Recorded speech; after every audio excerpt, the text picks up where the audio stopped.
Io inizierei subito con un personaggio vulcanico, esplosivo, simpaticissimo, che è veramente un piacere averlo sempre qui.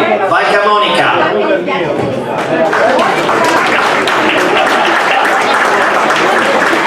Suo secondo gran galà, questo è un personaggio perché l'altro anno pur di esserci ha comprato un'elfetta, si riconferma questa seconda edizione, Averti è sempre veramente uno spettacolo.